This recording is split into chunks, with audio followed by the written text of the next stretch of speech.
No, I just recap before we get on.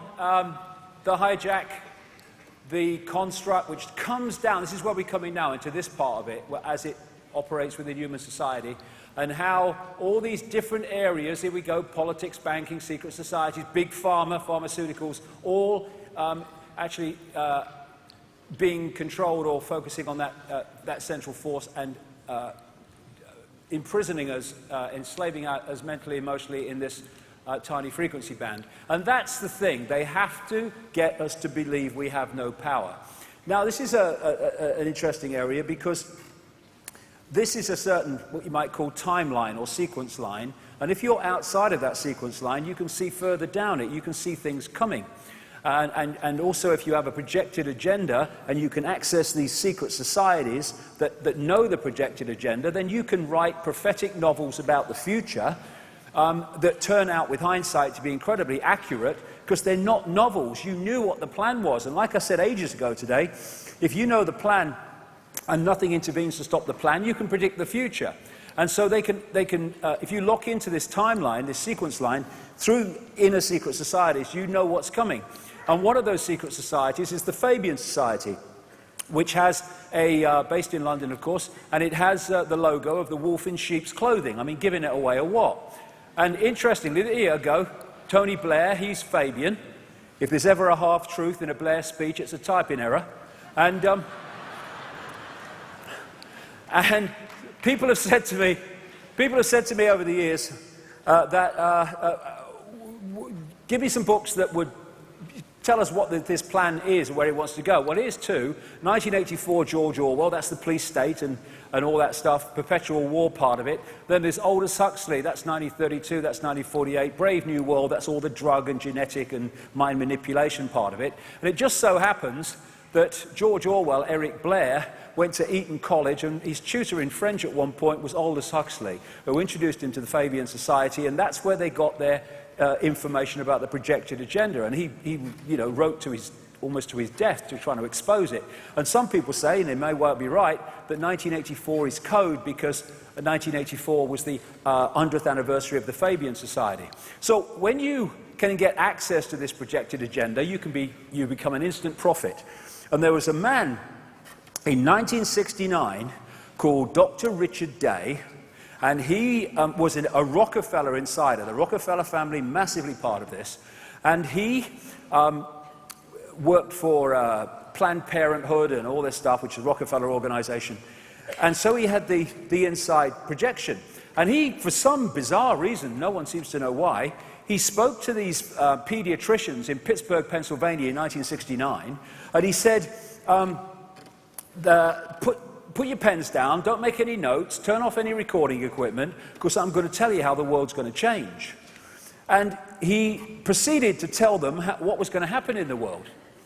And one of the pediatricians did take notes and then typed them up later, and then before he died in 2004, he did some series of interviews saying what Dr. Richard Day had said that night in 1969. Okay, this is what he said, just some of it.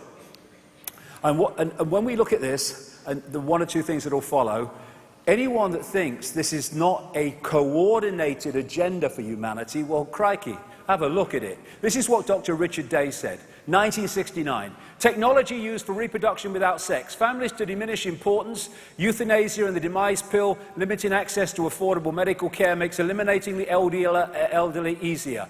New difficult to diagnose and untreatable diseases, suppressing cancer cures as a means of population control, education as a tool for accelerating the onset of puberty and evolution, reconstructing education as a tool of indoctrination, more time in schools but pupils wouldn't learn anything, controlling who has access to information, schools as the hub of the community, in other words, taking over from parents in terms of power, changing laws to promote moral and social chaos, the encouragement of drug abuse to create a jungle atmosphere in cities and towns, promote alcohol abuse, restrictions on travel, the need for more jails, no more psychological or physical security, crime used to manage society, curtailment of US industrial preeminence, shifting populations and economies, tearing out the social roots, sports as a tool of social engineering and change, sex and violence inculcated through entertainment, implanted ID cards, microchips, food control, weather control, knowing how people respond, making them do what you want,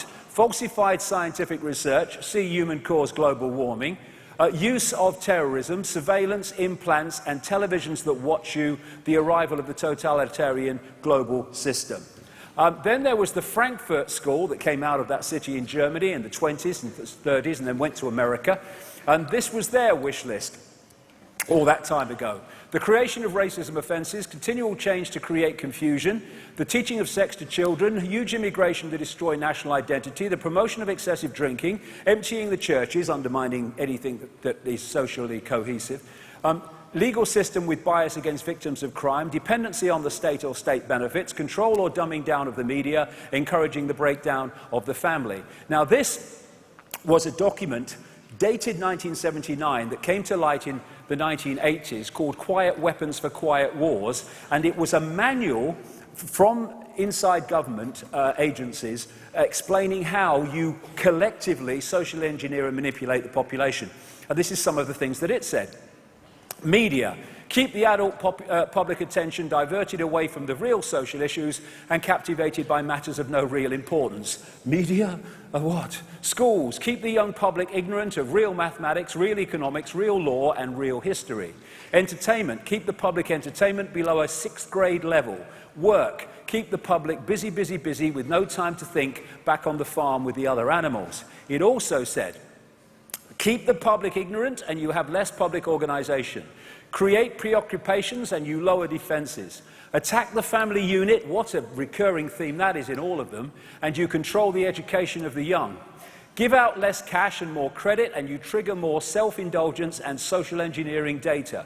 Encourage social conformity and you make programming easier. Minimize protests about tax and you maximize the input of personal economic data while minimizing enforcement problems. Stabilize consent and you stabilize control. Tighten control of variables, like individuality I've said here, and you have greater predictability. Maximize control and you minimize resistance to control. Collapse the currency and you destroy faith in a country and each other, all of which are happening. Control of perception, that's what social engineering is. And this, again, is the paddle stores, because I'm going to put together a series of dots here relating absolutely to the society and the world we're living in today, to show that it's all coordinated and all these things actually are happening at one unit with one force behind them. As they say, the truth will set you free, but first it will piss you off. And that's the part when you start learning what the world's like. So, here's some coordinates. How do they do it? How do they do it? How do a few manipulate billions of people? Well, they create pyramidal structures like Russian dolls, one doll inside a bigger doll inside a bigger doll. They're pyramids inside pyramids inside pyramids. So a bank is a pyramid and it goes into a bigger pyramid until there's the pyramid of the whole banking system, and at the top of that the same people control it. Same with the transnational corporations, etc. And knowledge is held in the hands of the few at the peak of the pyramid, or the inner core of the spider's web, whatever you want to use, and the public are kept in ignorance of that massively in terms of that, the nature of reality itself. These people, presidents, prime ministers, heads of the World Bank and NATO, they're just here today, gone tomorrow, front men and women who are there to impose through legislation the will of the few in the shadows. And like I say, there's this compartmentalized pyramidal structure where in the end, all these different, apparently at this level of society, unconnected areas, in the end, go up to the same network of families that are manipulating them, and thus that is what is behind the institutions of human control and the direction of human society.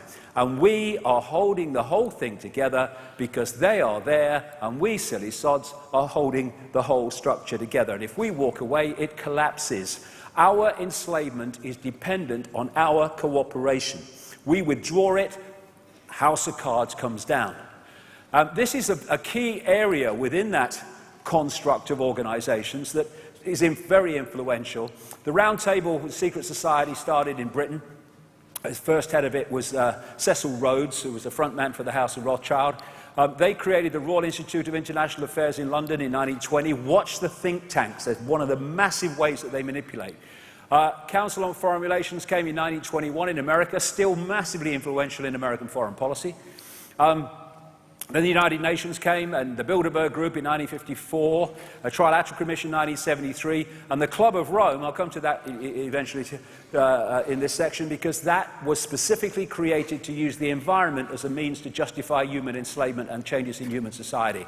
And that symbolizes how it all comes together in the end under one force, one roof. And they have what I call the blueprint. It's something I find everywhere. Whether it's national, international, or local, the same blueprint occurs of secret societies and groupings and networks manipulating their sphere of influence in the way that I described earlier. And because of the way it works, it's actually holographic. Every part of this global network is a smaller version of the whole. So when you come down into something like the Isle of Wight, which is like a few miles by a few miles, it is structured to dictate what happens on the Isle of Wight in exactly the same basic form as the greater hologram, which is dictating the direction of world society. And these people who are put forward in our democratic free society for us to choose from to lead us, they're spewed out by these same people, these same forces, these same networks. So whether Romney wins this coming election or Obama wins it, bloody irrelevant. There's areas where Obama will be worse, there's areas where Romney will be worse, but they're controlled by the same force. And these presidents of Democrats and Republicans, just like, Labour and Conservative, these are just labels for masks on the same bloody face.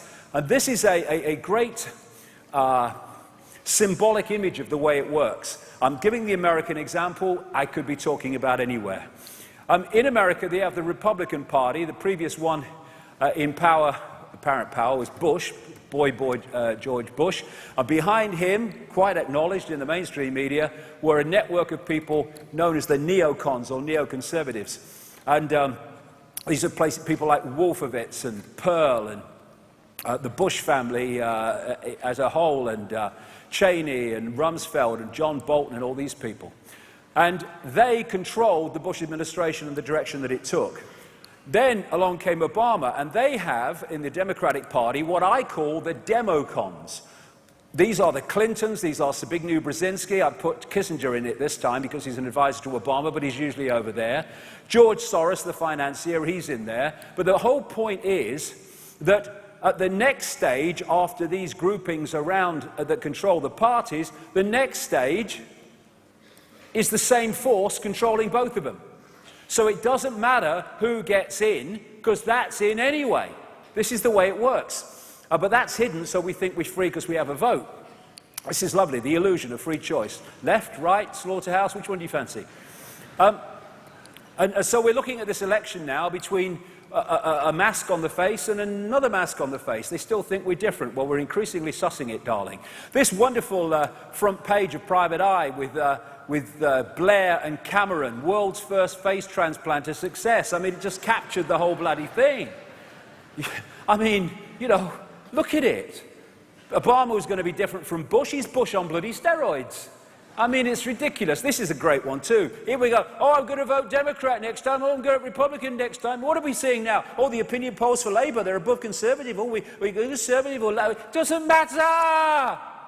Same force is in control. These people are just pawns. They're moved around the pot by a force that we don't see. So when people say George Bush was big brother, he's not even little sister. Same with Obama. No. They're just here today, gone tomorrow people for a force that people don't know exists. Change the face, change the mask, but the face is still the same. And so we see this going on here. Oh, look, in the news, it says, and we don't see the one force that's manipulating apparently opposing sides in the public arena. As the cards are moved around and we are led to believe they're all random events, like heck they are. And it's all being done, let us not forget, by bloodlines and networks with the deletion of empathy. Thus, anything goes in what they do. Now, what they want is a structure something like this, for a simple reason. If there's a few and you want to control the many, you have to centralize decision-making. Like I said earlier, the more diversity there is, the less power the centre has. And so we've seen this incessant centralisation of power in all areas of our lives, in media ownership, in political parties, in government with the European Union, etc., globalisation. And they want, under a world government, which is they're already talking about, and this World Central Bank, they're already talking about, a single currency, electronic. There'd be no cash, for which there are fundamental implications for freedom. You go into a store now, or a garage or whatever, and you hand over electronic money, and they say, sorry, it won't accept your card. You still have the opportunity to pay cash, although it's going out of circulation so fast. Once it's gone out of circulation, and there's only that electronic money, and they want one single electronic currency eventually, then that's deciding if you purchase what you purchase and if you can purchase at all. And of course, dissidents of the system will very quickly go off the Christmas card list of the computer. Under that, they want, or microchip population too, or they want a world army, which would impose the will of the world government. Now, we've got so far in this, I've been using this graphic now since way back in the 1990s, and we've reached the point now where we have a de facto world government.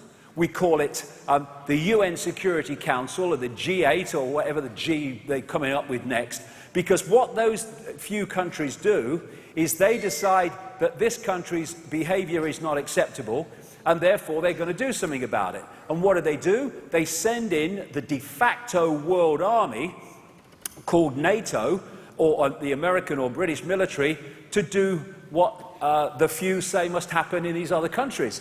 And what we're seeing is merely the de facto version of what they want to be enshrined in law. A world government, anyone in the world that doesn't accept the will of the world government, in goes the world army to sort them out. And then they want these regions and stuff under that, the European Union, the American Union, the Pacific Union, African Union. They probably want a few more as well.